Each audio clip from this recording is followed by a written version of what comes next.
सदगुरु जोगी पीर धाम से समझेंगे कि आत्मा, जीवात्मा, महात्मा और परमात्मा, इन सब में क्या फर्क होता है। तो सबसे पहले आत्मा या जीव, तो आत्मा का मतलब है जो खुद भी जिंदा है और जिस शरीर में जाए उसको भी जिंदा कर दे उतनी देर के लिए, जब तक शरीर में रहे। जैसे 4 कमरे हैं, एक कमरे में तुमने चिराग रखा, निकाल लिया दूसरे में, तीसरे में, तो जिससे निकालते गए वहाँ अंधेरा होता गया और जहाँ ले जाते गए वहाँ रोशनी होती गई।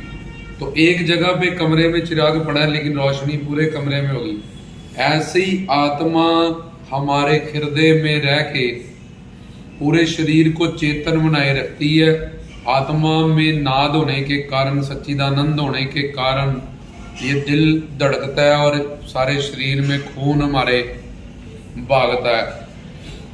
तो आत्मा का मतलब जो खुद भी जिंदा है और जिस शरीर में भी जाए, वो 84 लाख तरह के शरीर होते हैं, उसको भी उतनी देर तक जिंदा कर दे। तो ये हुई आत्मा की परिभाषा। अब जीव आत्मा, आत्मा को ही कुछ लोग जीव आत्मा कहते हैं, लेकिन जीव का मतलब आत्मा, और जीव आत्मा में जो आत्मा लगा है ये परमात्मा लगा है। आत्मा में जो जिंदा रहने का जीवित्व है और जिस शरीर में जाके वो शरीर को भी जिंदा कर देती है। जैसे पूरे शरीर में कहीं भी तुम एक चोटी काटोगे या फिर सुई लगाओगे तो आत्मा तो हृदय में है, लेकिन वहां दर्द क्यों होता है? क्योंकि वहां बैठ के उसने पूरे शरीर को चेतन बना रखा है। तो परमात्मा और महात्मा, जीव आत्मा और आत्मा में से आत्मा बता दिया। तो जीव आत्मा का मतलब, जीव मतलब फिर आत्मा, और जीव आत्मा में जो आत्मा लगा है ये परमात्मा का संकेत होता है, क्योंकि परमात्मा के कारण आत्मा में जीवित्व है और फिर आत्मा के कारण ये शरीर जिंदा है। परमात्मा आत्मा में, आत्मा परमात्मा में इस तरह समाये हैं जैसे बीज में एक पेड़ होता है, पेड़ में फल होते हैं, उसमें फिर बीज होता है। आत्मा के साथ परमात्मा क्या कर रहा है, ये एक सवाल हो सकता है।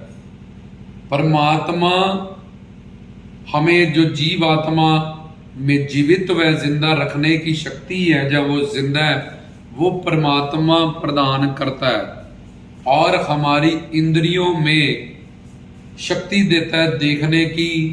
जैसे तुमने सोचा कि मैं गिलास उठाऊं, तो ये तो तुम्हारा हाथ है, अंदर तुम्हारे आत्मा है, तो आत्मा के कारण तुमने वो गिलास, उसकी चेतनता के कारण तुमने वो गिलास उठाया। लेकिन आत्मा को वो शक्ति किसने दी कर्म करने की? वो परमात्मा ने।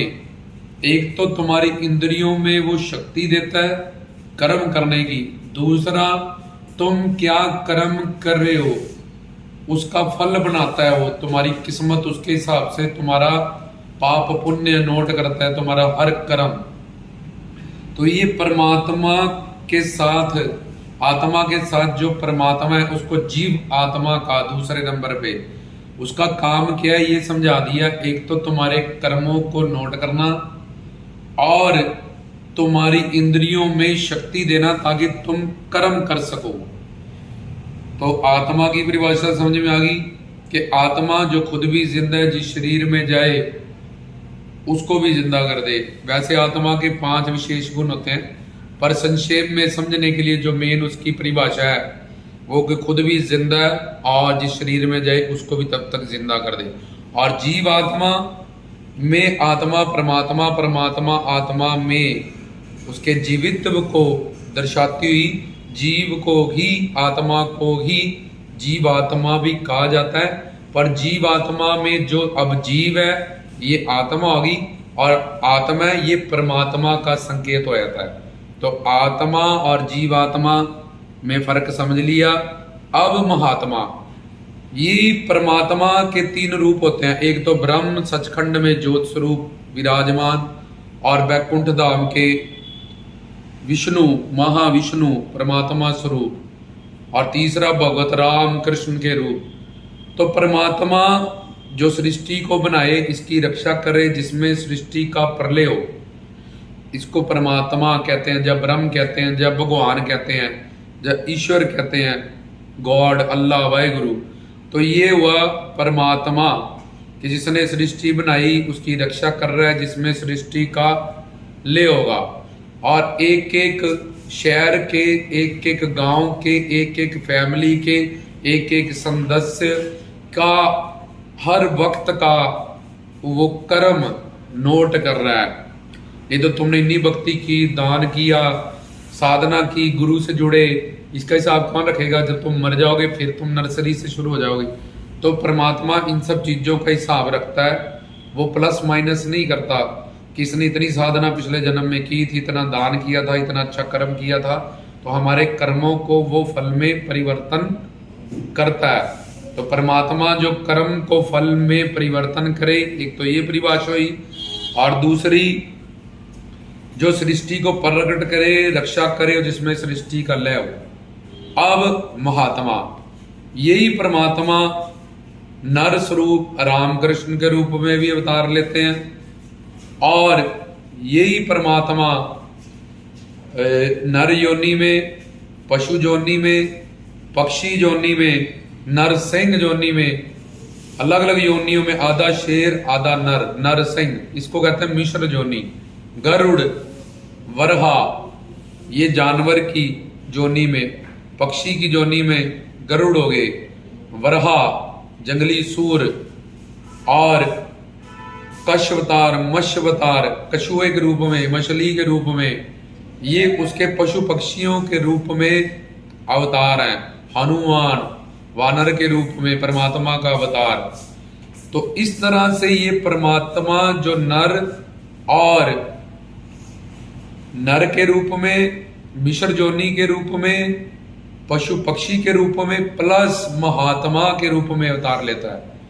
अब परमात्मा की ज्योत, परमात्मा ही महात्मा, हम सोचते रहते हैं रामचंद्र जी का अवतार हुआ, कृष्ण जी का अवतार हुआ, लेकिन परमात्मा के अनंत अवतार, अनंत धरतियों पे अनंत बार महात्माओं के रूप में होते रहते हैं।